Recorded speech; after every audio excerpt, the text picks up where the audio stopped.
Welcome to Reflections, the podcast that biblically encourages, equips, and empowers women for apostolic life and service. Here's your host, Dr. Cindy Miller. Well, the holidays are behind us. A new year is right in front of us. And this is the time that we're thinking about goals and making changes, creating a plan. I don't know. I don't even know if you do that or not. Some people have one word where they have this framework. They use one word for a framework. And it's possible that even with all that going on, we don't have really what's most important to us in the planning of it. So this time on this episode, we're going to be talking about developing or strengthening your network of support, the power of friendship in a woman's life. Ecclesiastes 4:9-10 reads, "Two are better than one because they have a good reward for their labor. For if they fall, one will lift up his companion. But woe to him who is alone when he falls, for he has no one to help him up." Friendships are important. Women need other women. So welcome to Let's Talk. I'm your host, Cindy Miller, and I am so glad you are here with us today. With me in the studio is Ellerie Saucer. Ellerie is first and foremost a wife and a mom to 3 incredible children. That's exciting. She's a licensed therapist, and she can talk a little bit more about that. She serves alongside her husband in ministry, and she is passionate about allowing the gospel to transform her life and work in every way possible. Ellerie, thank you so much for being with us today. I'm excited about this very important conversation. So the Bible speaks to us about quality relationships. It talks about being a friend, what kind of friends we need to have in our life. And it tells us why this is important, so that we're not alone, so that there's people to encourage us, people to lift us up, people to challenge us, not just, it's not, fun is important, laughter is important, but it's not just about having someone to, all play and somebody, they've got a job, there's a task, because of a friend, I can be a better version of myself, right? So I'm glad you're here. You know how to be a good friend. You probably have great friends. And we're going to talk a little bit about this biblical view. How does the Bible really speak to women about the importance of relationships? Well, thank you for having me. I'm so excited to be here and talk about this topic that is so important and so relevant to our everyday lives. But yes, the Bible is full of relationships and friendships that add to people's lives and add not only to their individual lives, but their communities. There's beauty that comes out of those relationships. But I think going back to even in the way that we were created by a God who is relational and created for the purpose of being in relationship with him. Absolutely. He didn't need us to survive. He was just fine without us, but it was a desire. It was a desire of his to be in relationship with us. And so it makes sense that natural desire, if that's the way we were created, would come out in our lives every day, of this desire for a relationship with God and desire for a relationship with others. It's innate to us. It's imprinted on us. We can't get away from we don't escape that. Exactly. It's part of our blueprint of what we need to really thrive in life. And so it's not just something that's a perk if we have it, but instead there are real consequences when we don't have friends in our life, when we don't have that element to our lives. Well, I think some people, the women are busy. I mean, 3 kids. I know you're busy. I was a mom of 3. Now they're adults, but I do remember those days, and ministry and just trying to get the laundry done, that never ending task. And so when we're talking today and we're going, hey, this is a priority. There's a lot connected. This is a biblical mandate almost. We're created in the image of God. We're created in the image of a relational God. So like you said, it's in us. But women are, for the most part, and as a counselor, you hear it, this is what I'm hearing, women are lonely. So they come in, they're reporting, I'm lonely. I don't have anyone to go through the struggles with me. I'm just trying to make it on my own. What do you say? Because it's definitely impacting our mental and emotional health. Absolutely. I think for most of us, it's easier to recognize when something has gone wrong or we're lacking something than to really name what is a good friend. How do I quantify or qualify what good friendship is? So in the lack of that, it's maybe easier to spot, I'm really lonely. Something has gone wrong. Something's gone off the rails here, and I am suffering or struggling, and I know I'm missing something, but I don't quite know what that friendship looks like. And it's hard to make friends. Yes. I mean, we can have a lot of acquaintances, and we do. We have church family, but still, we have churches that have women in them that they know this is my church family. They know that if there's going to be prayer for them, if they're sick or in crisis, somebody will bring them a meal. But that sisterhood, that this is my friend kind of thing, it's hard to make friends. Absolutely. Those lasting friends. Yes. But we have to kind of start somewhere. Right. There is a starting point. Right. And acknowledging this is something I need. This is not just an extra, but this is something I need to function in the way that God has designed for me to. And I think there's even an analogy here to our bodies. We can fuel our bodies with any kind of food. We can fuel it with fast food all the time, and it will satisfy us for a short amount of time, but it is not created to nourish us in the way that we were designed to be nourished, to where we function at our fullest capacity just off of that food. And I think friendships can kind of be the same way. We can have these fast food interactions with each other, Right. where we're like, hi, how are Good you? example. I'm good. Yeah. How are you? And we're saying the same thing over and Right. over. And it's not that those are not good things, but those are not the deep moments of being seen that nourish us at the level that we were designed to be nourished, to again function in the way that God has called us to or designed us to. So I think acknowledging where you are in seasons. Yes, there are seasons where it's so busy. You mentioned having 3 kids. And so for me, sometimes it looks like, I'm at an event for my child with another mom who's also at that event for their child, and we are sitting side by side with a common interest. But even in those moments, I can have a meaningful discussion that fills me, that adds to our depth of relationship. That is not just this kind of fast surface interaction, but it does get to the heart of friendship, which is really being seen and known, and getting to these levels where there's a mutual delight in what we're seeing in each other and coming to know in each other, where we're fostering this connection, and we're fulfilling in each other what we need. Right. There's feeling valued. Yes. And that kind of goes to understanding what you pointed out, understanding where we are, and okay, we feel something is missing, but maybe not knowing what is missing. And so I want to talk about creating a network of support. So years ago, I was involved in a research study it was about apostolic women, and it was a broader subject. But one of the things that came out were women who were resilient, women who bounced back, women who didn't give up or quit, had a strong network of support. And that was made up of, yes, if they were married, a spouse, family members, friends, mentors, others, spiritual guides, whether pastor or an elder, so multiple.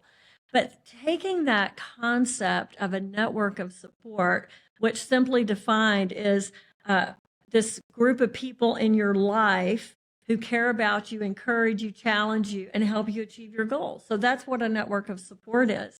So when we think about creating this network of support, what do you think really keeps women. And other than like, it's hard, I'm busy. I don't know who to ask to go to lunch. Or how do you start making a friend? But let's talk about some of the cultural things that are going on in our world right now that are also huge hindrances. Absolutely. I think, some of the support network, we actually, when people come, and you know this being in this field, but when people come into our offices, we document this. Mm-hmm. What are your protective factors? And most often that's relationships. Mm-hmm. What relationships do you have that feel like kind of a safety net for you, that you can turn to them and rely on them? It's not the only type of relationship that matters, but those deep relationships really matter. They really can change everything for us. I think in our culture at large, we've seen this huge shift in the way that we connect with people, from in person, over coffee, or with plenty of time to spare, to online. Mm-hmm. And we see in online connections, we are looking at our peers all the time online. Right. But looking at and getting that quick hit of, hormones in our brain of it's so different than sitting with someone and really missing that interaction between. Absolutely. Not just seeing them, but right. interacting with them. Right. It's this difference from like consuming something or just being gratified for a quick moment by seeing something that looks good, to actually being filled and satisfied by the interaction with a friend. I'm so sorry. I always cough through all of these, so just overlook it. Yeah, so it's really, I think that's one of the biggest factors that we can point to. And we see it in women across all ages, but we're seeing it even more with this generation coming up that had social media as part of their adolescence, as an essential part of their adolescence. We're seeing this lack of that support network that you're talking about.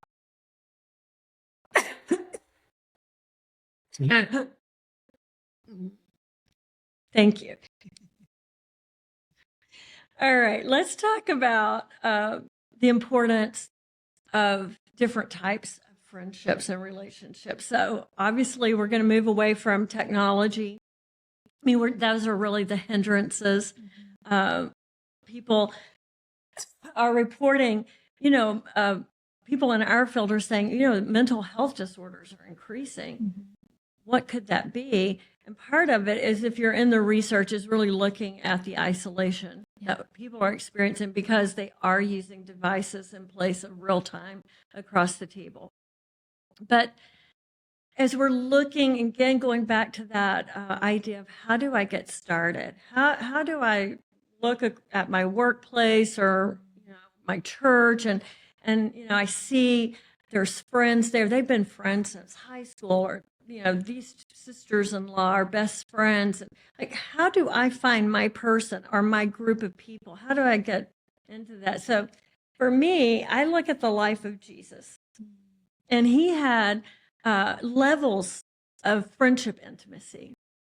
So, of course, there's always the crowd. But when it came down to who did he get away with, who did he eat breakfast with, who did he have conversations with? It was the 12, it was the 3, and then there was the 1. So not that we rate our friendships like, oh, you're a level 3, a level 2. Well, I do, in my own mind, I do, like, oh, that's a level 1 friend right there, But I do think that not everyone has to be an inner circle kind of friend to have a meaningful connection with them. But so as we begin to prioritize this network of support, being connected, having an inner circle and close friends, when we talk about that, what are some specific links to mental health and wellness that you see? So we're saying, look, if you're feeling lonely, if you're feeling discouraged, what do you see in the field that you're going, yes, friends do this for us. Mentally, people who have friends experience this uptick. What would that be? I think, you're going to experience a lot of hardship or ruptures in friendship. There's this practice in, I can experience something that's not ideal, and yet we can come back together and work through this. So it's almost this practice in resiliency. So the lack of those relationships often means that this person really struggles with coming back when something goes wrong, or doesn't have that same safety net, that resiliency to keep going when not everything is ideal or perfect. And having these layers of friendship, it really protects us from that. It protects us from falling deeply into this depression or this anxiety or this, I can't even function because my brain is all over the place. Having these layers of friendship can really be a protective factor from falling straight into a crisis, rather than having some things to fall back on there. And I think the layers of friendship in that, they're not all going to be that level one friend that you mentioned. Not everyone's going to make it that far for whatever reason. And doesn't have to be. It doesn't have to be, right? But I think, what I'm seeing across the field is often when someone is starting, I like to call it a self-growth journey. When you're starting counseling, you're walking in the door and something is wrong, something's not working, something's not functioning, I need some kind of help. Often what I'm seeing is they don't have any level one friends. So everyone that they meet, it's almost like a tryout. How far are you going to get? What I really need is someone to come fulfill this deep longing inside of me to be seen and known. And so when someone can't do that or won't do that, or they're not able to go that deep, I can't trust them that much, then I reject them completely. It's like this innate response of, if you can't fulfill what I need, then I don't have this capacity to have you as a level 3 friend, or what, because I want so badly to be deeply seen and known. And as we continue to move forward, and maybe there are some people that become level 1 friends, it's almost like it frees up these other levels of friendship to say, I can just go have those fast food interactions with this person and enjoy them. The pressure's off. The pressure's that off. one person is going to be the all in all of your life, because that's a lot of pressure to put on one person. Right. You can't. No one's going to fulfill that perfectly.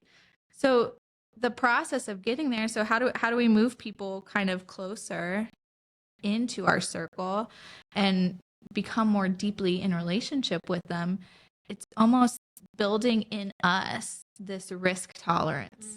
I can be seen a little more, and they may not meet me exactly as I needed to be met or validate me in exactly the way I wanted to be.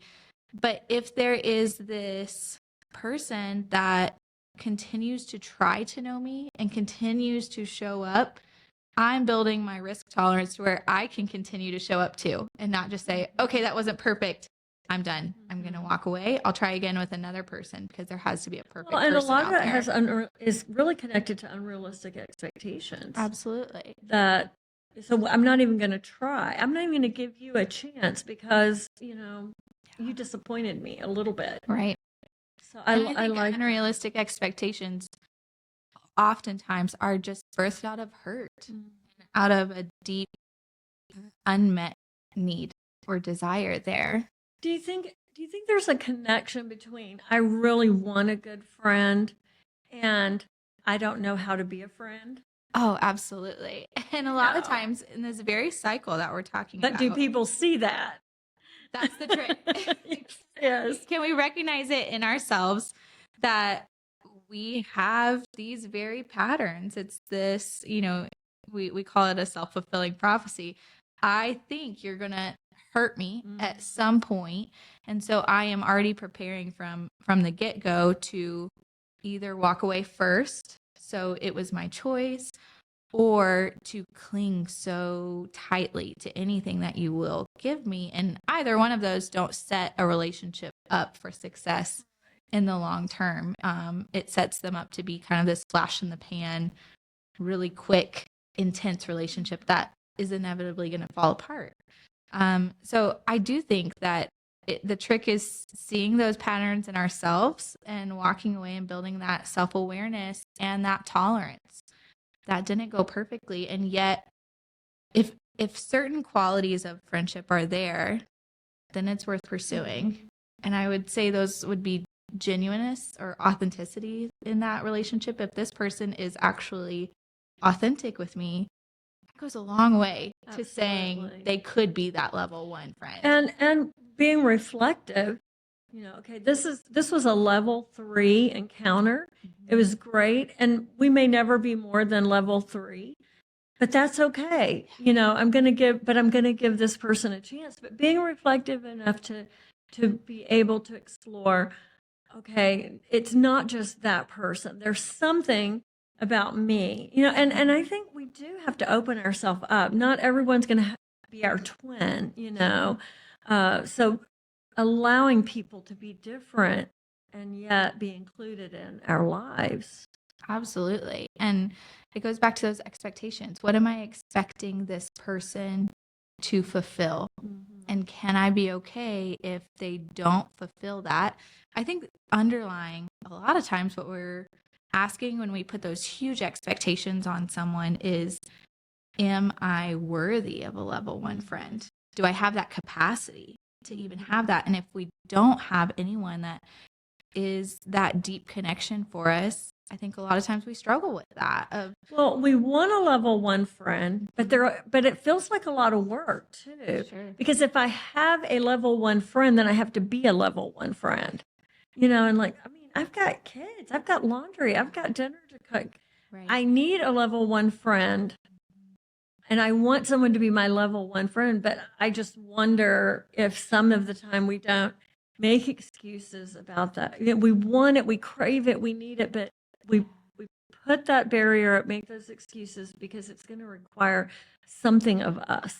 Yeah, absolutely.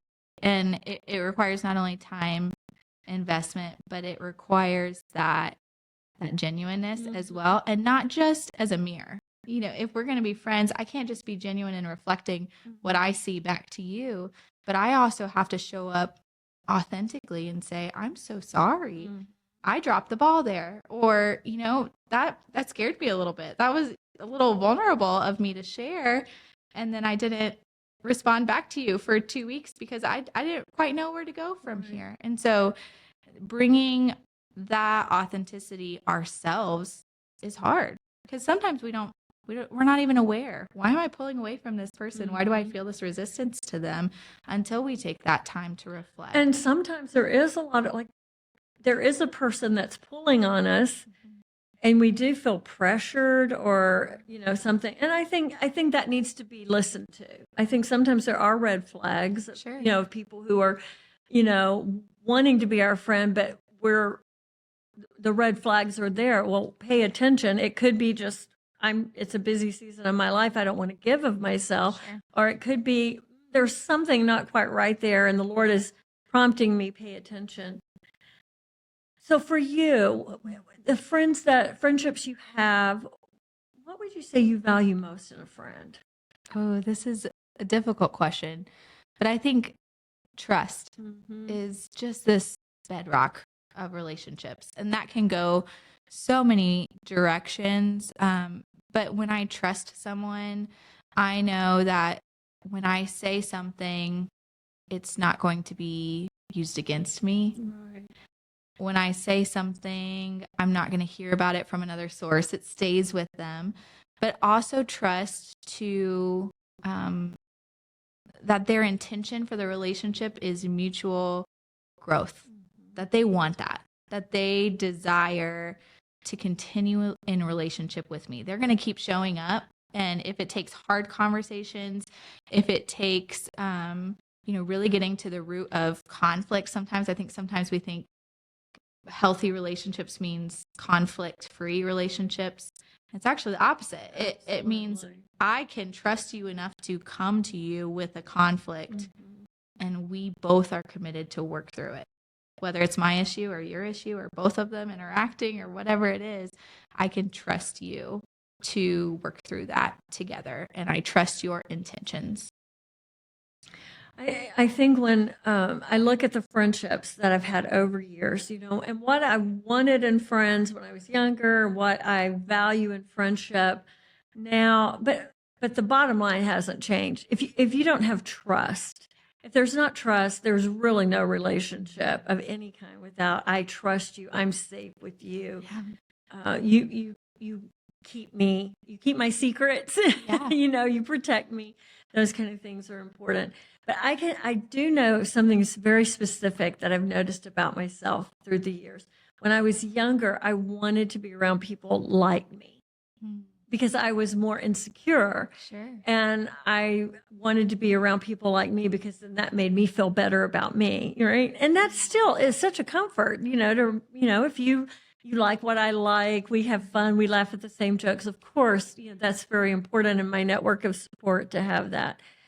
But I noticed that what is also important to me is to bring people into my circle that challenge me, that think different than I do. Not think different in the sense we don't have the same values and morals and belief systems about God and relationship with Him. I don't mean that. Sure. But they bring a unique approach to friendship, or they bring, maybe not approach, but they bring something unique that I would have missed out on had they not been my friend. Mm-hmm. And so, I think opening myself up was a gift that maybe I'm sure it was the Lord, because I wouldn't have discovered it for myself, but saying it's okay. Or maybe, what do you think? Does it just come by being more confident? You don't need everybody to be just like you. I think, the value of differing perspectives is so incredibly important. And really that's what we do as counselors, is we just offer a different perspective. We bring what we see into the room and offer it as a perspective to someone as something that is different than what they see. And that's what these layers even of friendships can do for us, is they can invite us into growth, into greater knowledge and understanding, because they are different than we are. And that's also part of how God designed for it to be, is for us all to be this, if we want to use the analogy of the body of Christ, where everyone is a different member and brings something different to the table. That's what friendships can do for us.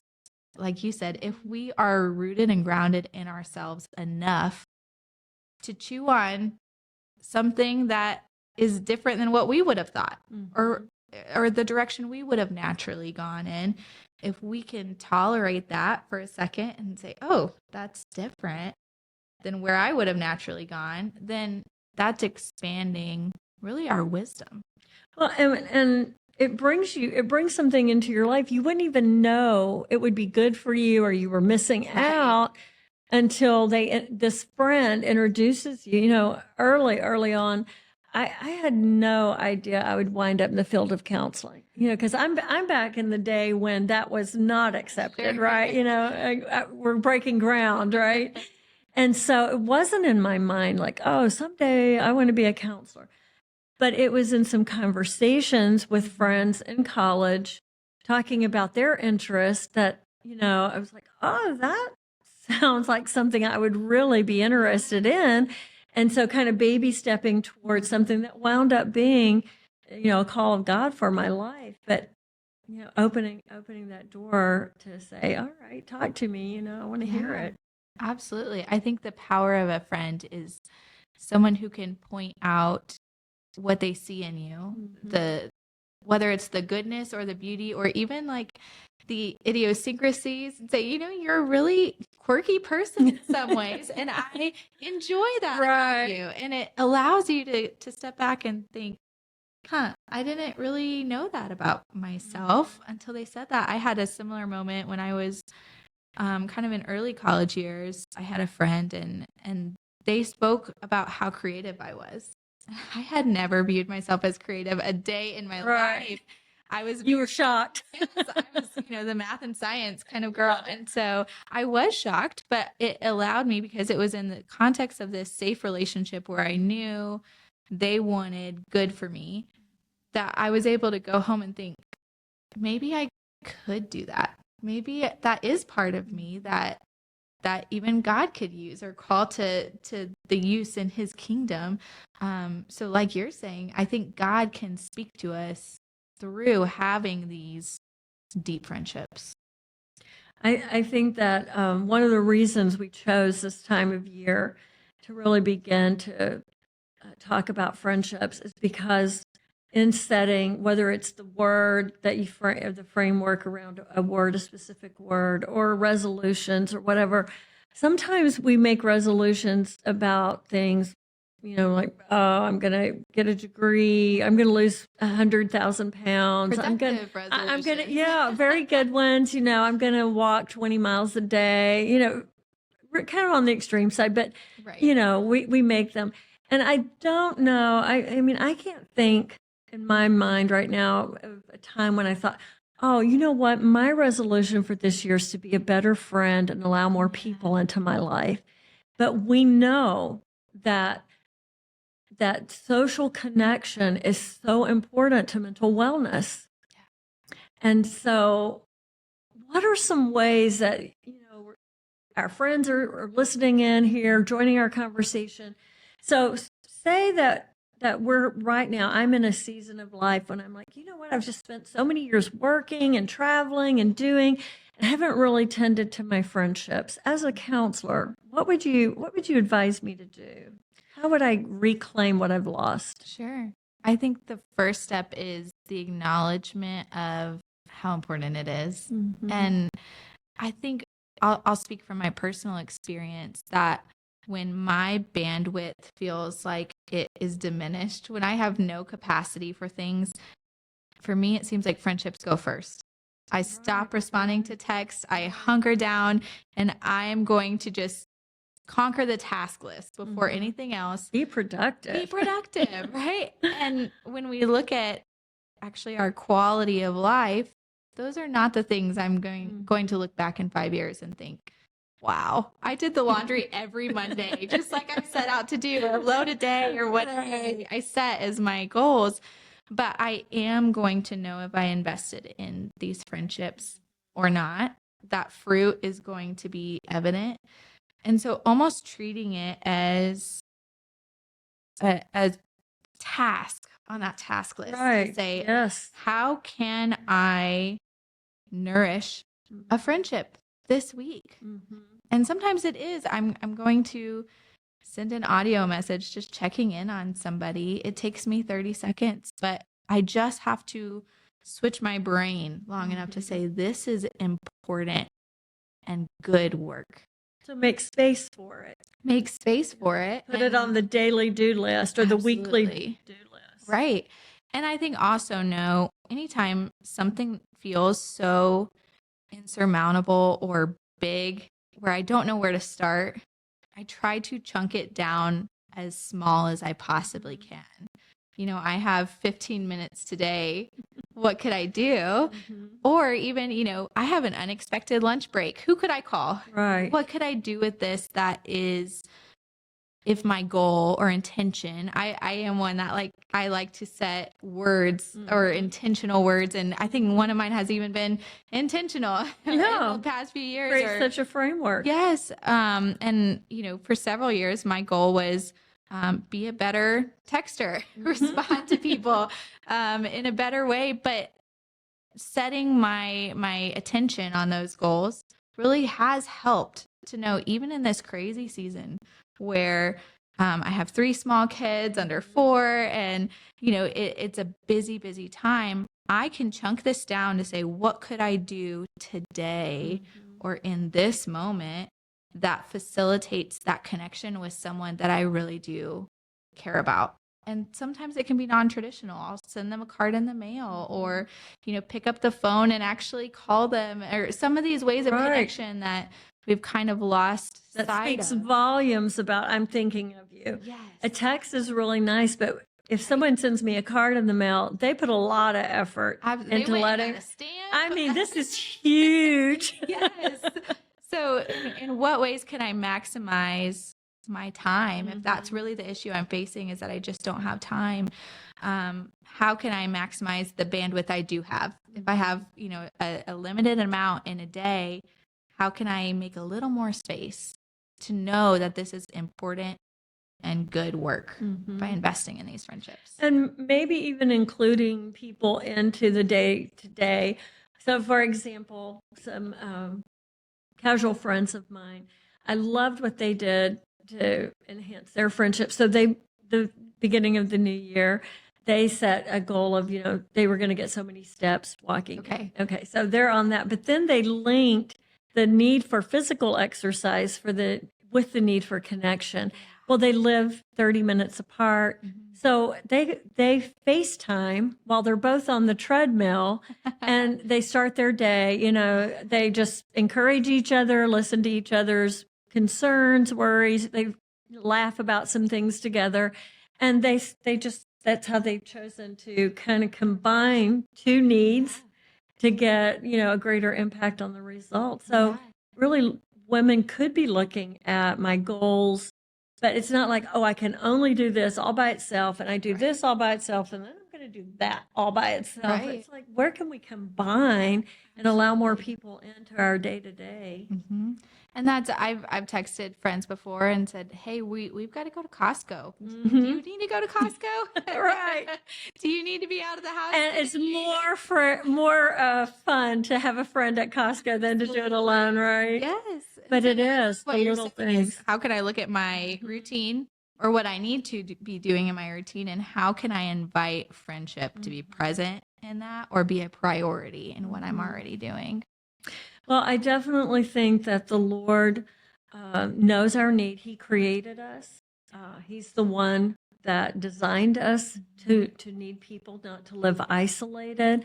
We're not meant to do this alone, whether it's in our walk with God or in our health or whatever part of our life, parenting. It's nice to have a sister and a friend. It's nice to have someone. I know for myself, I have women that are younger. I have some that I consider good friends. I love to spend time with. They're 20 years younger than I am. And I can laugh with them. They're in a different season with their ages of their children. But it's a good friend. And then I have some good friends that are 20 years older. And they're jewels. What they bring is just so precious, just treasure. And then I have those same life, we're in the same spot in life kind of friendship. I have some ministry friends. So I really value the work that God does in us, because what is missing in what one friendship does for me fulfills one area of my life.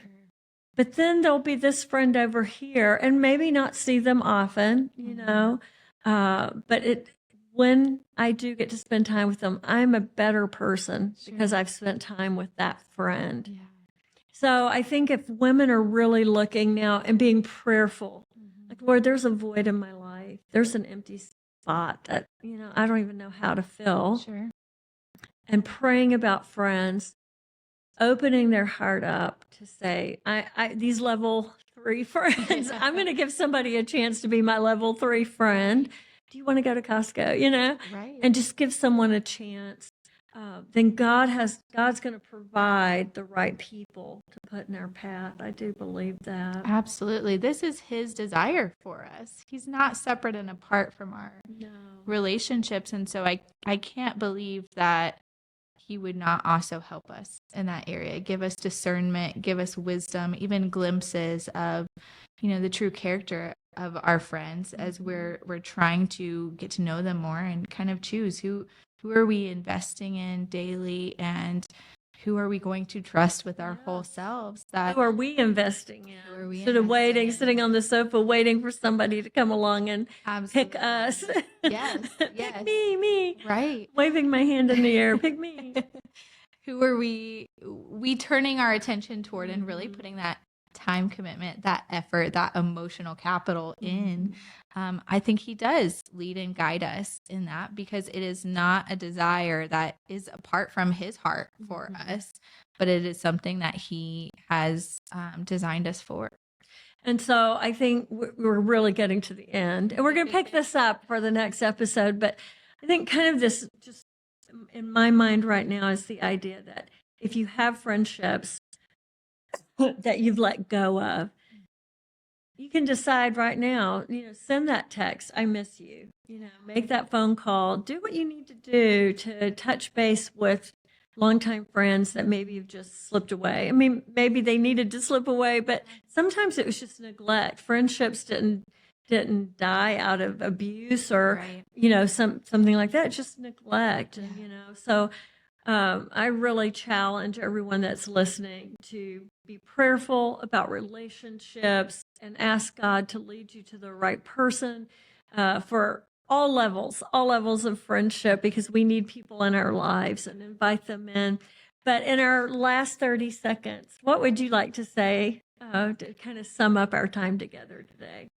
I just want to point out again, the return on your investment in friendship specifically will really never go void. I believe that in the reaping and sowing principle that God gives us, I think that is so evident in friendship. Even when we're in a difficult season where maybe some friendships have ended, or we've had a big move, or we've gone into a transitional season where we have lost some friendship, I don't think that our investment on friendship ever comes back void. Because if nothing else, we know that it changes us. It changes our capacity for friendship. How deep we've gone with someone lets us know we can go that deep again, even if it's not quite it the same increases person. our capacity to receive. Exactly. Yes. And our tolerance for learning to trust someone with that amount of ourselves. And so I think it is important and good work. And if we can frame it that way, then it can help us to be intentional about it. Prioritize it. Yeah. Ellerie, thank you so much for being with us and sharing your thoughts. And I want to thank all of you who are listening in today, joining us. Thank you for including us in your network of support. Just as a reminder, Reflections Magazine has both digital and print options, so I hope you're subscribing. If not, today is a good day to subscribe. Please do that. And inside the magazine itself is extra pieces from the podcast that maybe we didn't get to talk about. We talked about privately in my office. You didn't get to hear, and we try to add that extra in. So definitely subscribe. We have notes and some other resources we'll make available in the notes section. So thank you again for joining us. In this new year, we challenge you, prioritize friendship. Learn to be a good friend. Make time for people. Create a network of support. Invest in relationships. And until next time, God bless.